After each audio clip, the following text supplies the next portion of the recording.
আসসালামু আলাইকুম। Philosophy corner video চ্যানেলের পক্ষ থেকে আপনাদের সকলকে জানাচ্ছি স্বাগত এবং শুভেচ্ছা। পাশ্চাত্য দর্শনের ইতিহাস, প্রাচীন এবং মধ্যযুগ এই কোর্সের আজকে একটি গুরুত্বপূর্ণ বিষয় নিয়ে আলোচনা করব।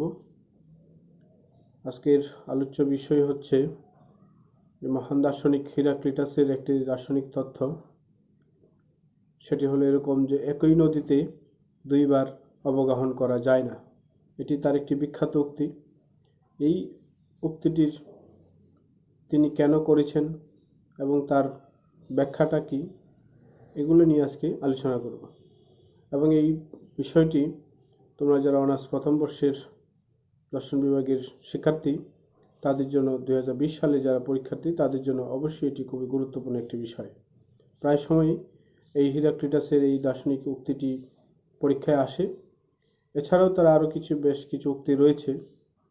তো আমরা যেহেতু পরীক্ষা ওরিয়েন্টেড ক্লাসগুলো হচ্ছে, সেজন্যই আজকের এই টপিকটি নিয়ে আলোচনা করব, অন্য কোনো বিষয় নিয়ে আজকের আলোচনা হবে না। তো আমরা হিরাক্লিটাস সম্পর্কে কিছু তার যে ব্যক্তিগত জীবন, তার রচনাবলী, তার সম্পর্কে বা তার জন্ম মৃত্যু সে সম্পর্কে একটি সংক্ষিপ্ত আলোচনা ইতিপূর্বে আমি করেছি। সেটি আমার ইউটিউব চ্যানেলের যে বায়োগ্রাফি অফ ফিলোসফার্স এই প্লেলিস্ট থেকে তোমরা আগের এই হিরাক্লিটাস সম্পর্কে যে প্রাথমিক আলোচনাটা করেছি সেটা তোমরা সেখান থেকে দেখে নিতে পারো। বা আপনারা যারা দর্শন সম্পর্কে জানতে আগ্রহী বা ওনার সম্পর্কে যারা জানতে আগ্রহী তারাও আমার এই চ্যানেলটির এই প্লেলিস্টের যে বায়োগ্রাফি অফ ফিলোসফার্স এটি তো আপনারা দেখে আসতে পারেন। তো যাই হোক, আজকে যে বিষয় নিয়ে আলোচনা করতেছিলাম সেই মূল আলোচনায় আমরা চলে যাই। যে তার একটি বিখ্যাত, তার অনেক উক্তি ছিল, তার মধ্যে বিখ্যাত একটি উক্তি হলো এই যে একই নদীতে দুইবার অবগাহন করা যায় না, অর্থাৎ one can not step twice in the same river, যাকে আমরা এটা ইংরেজিতে কোটেশন হিসেবে আমরা বলতে পারি। যেমন আমরা তার দার্শনিক আলোচনা করার আগে কিছু মৌলিক কথা না বললেই নয়। সেটি হচ্ছে এরকম যে আমরা জানি যে এলিয়াটিক দার্শনিক যারা ছিলেন তারা ক্ষণস্থায়ী এবং পরিবর্তনকে স্বীকার করতেন না। তাদের মতে যে সব কিছুই স্থায়ী এবং অপরিবর্তনশীল, যে পরিবর্তনকে কখনোই স্বীকার করা যায় না। অর্থাৎ সত্তা বা বিং হলো স্থায়ী এবং অপরিবর্তনশীল। অর্থাৎ এলিয়াটিক দার্শনিকরা সত্তা কেন্দ্রিক ছিলেন এবং সত্তাকে এরা অপরিবর্তনশীল বলে মনে করে থাকতেন। তাদের কাছে সত্তাই ছিল একমাত্র সত্য, অন্য কিছু সত্য বলে তারা মনে করতেন না। তার মধ্যে এই এলিয়াটিক দার্শনিকদের মধ্যে পারমেনাডিস, তিনি এই সত্তাকে বেশি স্বীকার করেছেন এবং এই সত্তা কেন্দ্রিক তার দর্শনটিই ছিল সত্তা কেন্দ্রিক। অর্থাৎ তিনি মনে করেন যে বিং এবং সত্তাকেই তিনি স্বীকার করেন, কিন্তু পরিবর্তনকে তিনি স্বীকার করেন না। তার কাছে গতি, বহু এবং পরিবর্তন এগুলো হচ্ছে একটি অধ্যাস মাত্র, অর্থাৎ ইলিউশন, অবভাস মাত্র, এর কোনো স্থায়ী অস্তিত্ব নেই।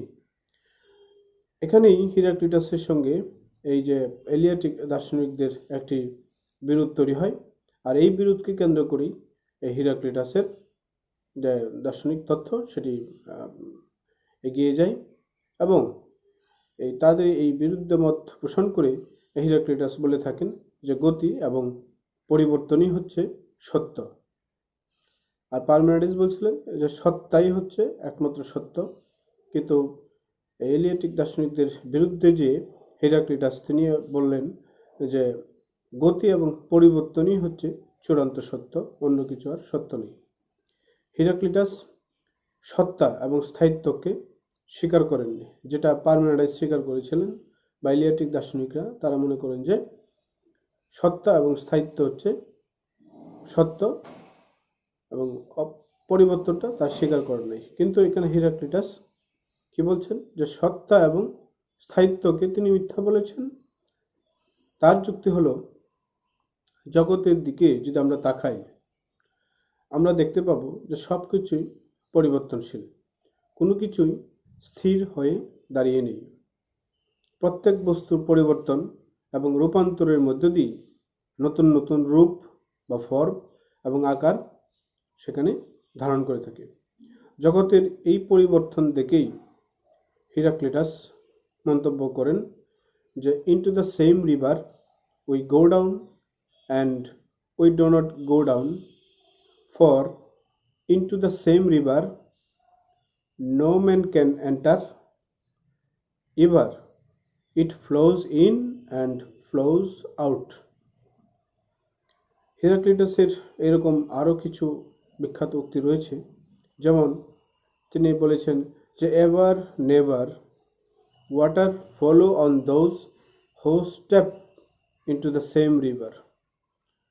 তিনি আরও একটি কথা বলেছেন যে all entities move and nothing still, অর্থাৎ সব উপাদানই গতিশীল এবং নাথিং স্টিল, কোনো কিছুই সেটি স্থির নয়।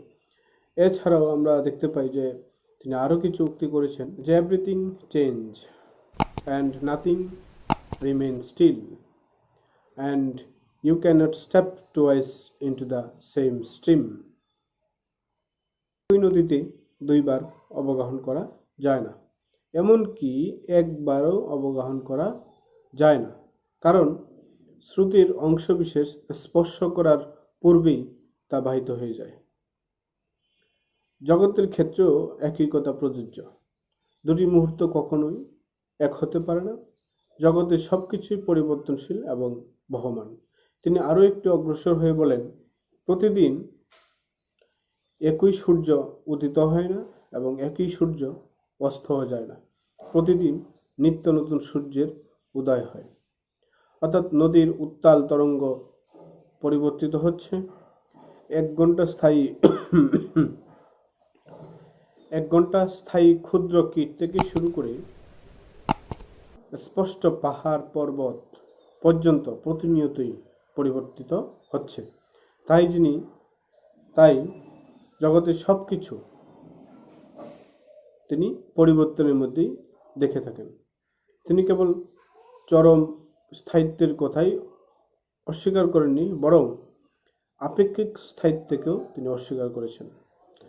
অর্থাৎ আমরা তার কথা ধরে আমরা যেটা বুঝতে পেরেছি যে এই জগতে আমরা যা কিছু দেখতে পাই সব কিছু হচ্ছে পরিবর্তনশীল, এবং এমনকি যে একটি ক্ষুদ্র কীট পতঙ্গ থেকে শুরু করে প্রকৃতিতে যে অসংখ্য প্রাকৃতিক জিনিসগুলো রয়েছে, পাহাড় পর্বত, এই সবগুলি হচ্ছে একটি পরিবর্তনের অধীন। অর্থাৎ সব কিছুই পরিবর্তন হচ্ছে এবং এটি কখনোই স্থায়ী নয় এবং এটা কন্টিনিউয়াস একটি প্রসেসিংয়ের মতো সেটি চলতেছে। কাজেই হিরাক্লিটাস বলে থাকেন যে বস্তু শুধু ক্ষণে ক্ষণে পরিবর্তনই হচ্ছে না, একই মুহূর্তে বস্তু আছে এবং একই মুহূর্তে বস্তু নেই, এই দুটাকেই তিনি স্বীকৃতি দিয়েছেন। অর্থাৎ বস্তু যে ক্ষণে ক্ষণে পরিবর্তন হচ্ছে এটা এমন নয়, বরং তিনি যেটা বলতে চেয়েছেন যে এই বস্তু আছে আবার এই বস্তু নেই, এই দুই হচ্ছে তার এই পরিবর্তন সম্পর্কে তার ধারণা। অর্থাৎ একই সময়ে থাকা বিং, একই সময়ে থাকা বা না থাকাকেই তিনি বিকামিং বলেছেন বা ভব বলেছেন। অর্থাৎ তিনি যেটা বলতে চেয়েছেন যে এই বস্তু আছে এই নেই, এরকম সিচুয়েশনটাকেই, অর্থাৎ একই সময়ে থাকা এবং না থাকাকেই তিনি বিকামিং বা ভব বলেছেন। এলিয়াটিক দার্শনিকগণ সবকিছুতেই দুটি সত্তা অবলোকন করে থাকেন। এলিয়াটিক দার্শনিকরা সবকিছুতেই দুটি সত্তা খুঁজে পেয়েছেন, একটা হচ্ছে সত্তা আর একটা হচ্ছে অসত্তা। অর্থাৎ সত্তা এবং অসত্তা এই দুটির মিলনই হচ্ছে একটি বস্তুর জন্ম বা বিকামিং। সত্তা এবং অসত্তা সব বস্তুর মধ্যেই একই সময়ে বর্তমান। সকল পদার্থ আছে একথা সত্য নয়, পদার্থের উদ্ভব হয় আবার বিলীন হয়, এ কথাই সত্য। অর্থাৎ সকল পদার্থ আছে এ কথাটি সত্য নয়, বরং সকল পদার্থের উৎপত্তি হয় আবার সে পদার্থের বিলীন হয়ে যায়, এই কথাটাই সত্য। অর্থাৎ কোনো পদার্থই স্থির নয়, অর্থাৎ সত্তা সত্য নয়, বরং পরিবর্তনই হচ্ছে একমাত্র সত্য পদার্থ। এখানে তিনি বিং এবং নট বিংকে একসাথেই বিকামিং বলেছেন। তার দর্শন আলোচনা করতে গিয়ে তিনি জগতের মূল উপাদান হিসাবে অগ্নিকে টেনে এনেছেন, অর্থাৎ তার জগতে যে মূল আদি সত্তা কি হতে পারে তার অনুসন্ধান করতে গিয়ে তিনি আগুনকেই নিয়ে এসেছেন। অর্থাৎ তার মতে যে জগতের যাবতীয় পদার্থ এক মৌলিক সত্তা থেকে উৎপত্তি লাভ করেছে, অর্থাৎ all entities are composed of fire, অর্থাৎ all things are composed of fires, অর্থাৎ সব কিছুই আগুন থেকে উৎপত্তি লাভ করেছে। এখানে প্রসঙ্গত উল্লেখ করা হয়ে থাকে যে থেলিস তার আদি উপাদান হিসাবে পানিকে নিয়ে এসেছিলেন। অ্যানাক্সামিন্ডিস তিনি সীমাহীন সত্তাকে আদি সত্তা হিসাবে নিয়ে এসেছেন। অ্যানাক্সামেন্ডার এই সত্তাকে বায়ু হিসাবে অভিহিত করেছেন, অর্থাৎ জগতের উপাদান হিসাবে বায়ুকে নিয়ে এসেছেন। কিন্তু হিরাক্লিটাস এই সত্তা পানি বায়ু হলেও এই সত্তা হচ্ছে অগ্নিসত্তা, অর্থাৎ জগতের কেন্দ্র হতে পরিধি পর্যন্ত এর ব্যাপকতা রয়েছে। তিনি বলেন যে all comes from fire and to fire all Returns, অর্থাৎ সব কিছু আগুন থেকে আসে এবং আগুনই সেটি আবার বিলীন হয়ে যায়। যে অগ্নি অসংখ্য রূপ পরিগ্রহ করতে পারে, অর্থাৎ অগ্নির যে অসংখ্য রূপ বা ফর্ম রয়েছে সেটি তিনি বলতে চেয়েছেন। এটাকে ভবের সঙ্গে তুলনা করা যেতে পারে, অর্থাৎ ওই যে বিকামিং এর সাথে তুলনা করা যেতে পারে, যে এক মুহূর্তের জন্য এটা স্থির হয়ে থাকতে পারে না। অগ্নি চঞ্চল এবং নিত্য পরিবর্তনশীল, অর্থাৎ অগ্নি কখনো স্থির থাকে না, এটি সর্বদাই পরিবর্তনশীল। এখানে তার এই অগ্নি সম্পর্কে আলোচনা করতে যেয়ে অন্যান্য দার্শনিকগণ তার সম্পর্কে কি বলে থাকেন সেটি আমরা এখন একটু আলোচনা করে দেখি। যেমন জেলার নামে একজন দার্শনিক, তিনি অগ্নিকে জগতের মূল উপাদান হিসাবে গ্রহণ করার সম্পর্কে বলেন যে অগ্নি বলতে হিরাক্লিটাস শুধু শিখাকেই বোঝাননি, তিনি বরং এখানে উষ্ণতাকে বুঝিয়েছেন। আবার কপলস্টন বলেন যে হিরাক্লিটাসের অগ্নিকে মূল উপাদান হিসেবে গ্রহণ করার জন্য তার দর্শনের ক্ষেত্রে সেটি সঙ্গতিপূর্ণ, কেননা হিরাক্লিটাসের দর্শন চিন্তার এক নতুন ইঙ্গিত পাওয়া যায়। এই অগ্নি হচ্ছে জীবনের প্রতীক, কিন্তু জীবনের সার নয়। জীবনের প্রতীক, কিন্তু জীবনের চূড়ান্ত সত্তা নয়। অগ্নি সাধারণত চঞ্চল এবং গতিশীল। অগ্নি বাষ্পে পরিণত হয়, আবার এই বাষ্পই ধোঁয়া রূপে আবার কি হয়ে যায়, অদৃশ্য হয়ে যায়। অগ্নি হচ্ছে পরিবর্তনের একটি প্রতীক, কারণ অগ্নি কখনো স্থির থাকে না, সর্বদাই প্রবাহমান, এবং অগ্নি শান্ত নয়। হিরাক্লিটাসের পরিবর্তনের যে নিয়ম রয়েছে, তার যে পরিবর্তন বা তার যে এই রাসায়নিক তথ্য যে জগৎ সবকিছুই পরিবর্তনশীল, তার এই পরিবর্তনের ব্যাখ্যার ক্ষেত্রে তিনি দুটি ধারার আলোচনা করেছেন। একটি হলো নিম্নগামী পথ, অর্থাৎ ডাউনওয়ার্ড পথ, আর অপরটি হচ্ছে ঊর্ধ্বগামী পথ, অর্থাৎ আপওয়ার্ড। অর্থাৎ হিরাক্লিটাস প্রথমেই অগ্নিকে বায়ু, তারপরে পানি, এবং পানি মৃত্তিকায় পরিণত হয়। অর্থাৎ এখানে তার যে ঊর্ধ্বগামী যে পথ, সেই পথে তিনি বলতে চাইছেন যে প্রথমে আসবে অগ্নি, তারপরে হচ্ছে বায়ু, তারপরে পানি, তারপর হচ্ছে মাটি, অর্থাৎ পানিটাই মৃত্তিকায় বা মাটিতে রূপান্তরিত হয়। এটা হচ্ছে নিম্নগামী পথ, অর্থাৎ সবার উপরে থাকবে আগুন, তারপরে থাকবে বায়ু, তারপরে পানি, তারপর হচ্ছে মাটি। এই যে তার ক্রমধারাটা, সেটাকে তিনি বলতে চেয়েছেন যে নিম্নগামী পথ।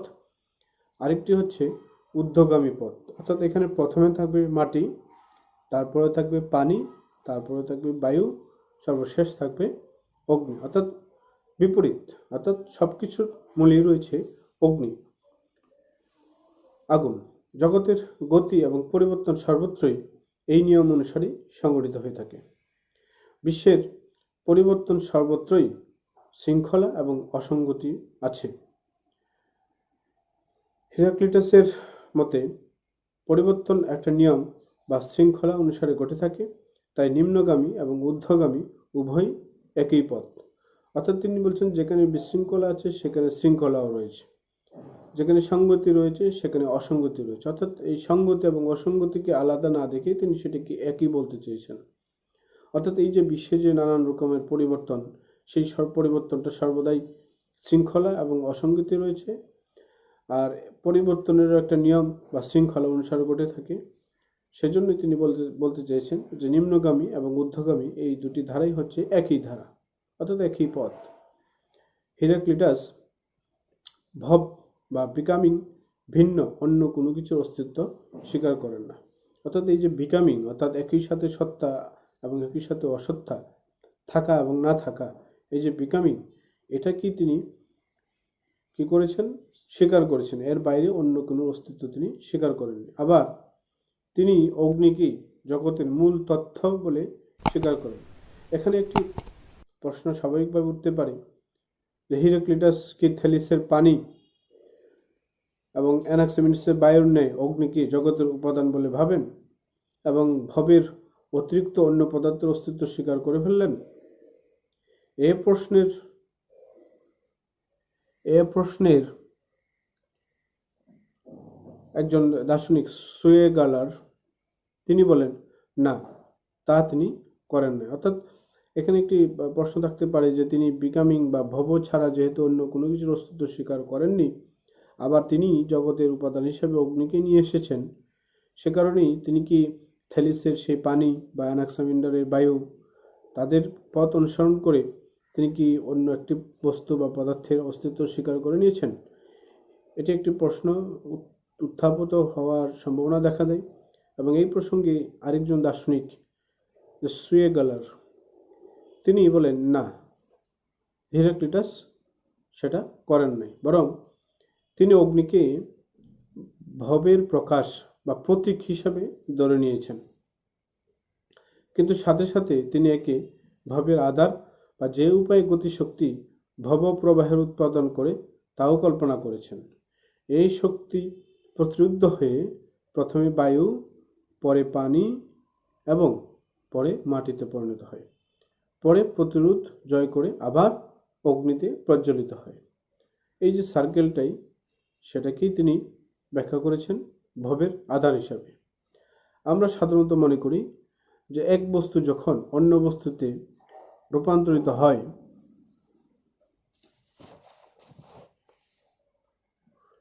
আমরা সাধারণত দেখি যে এক বস্তু যখন অন্য বস্তুতে রূপান্তরিত হয় তখন নতুন অবস্থায় সামান্য ক্ষণের জন্য হলেও বস্তু অবস্থান করে তারপর আবার নতুন অবস্থায় পরিণত হয়। হিরাক্লিটাস এটা স্বীকার করেন না, কেননা যাকে ভব বলেছেন সামান্য ক্ষণের জন্য সেটি স্থির থাকে না।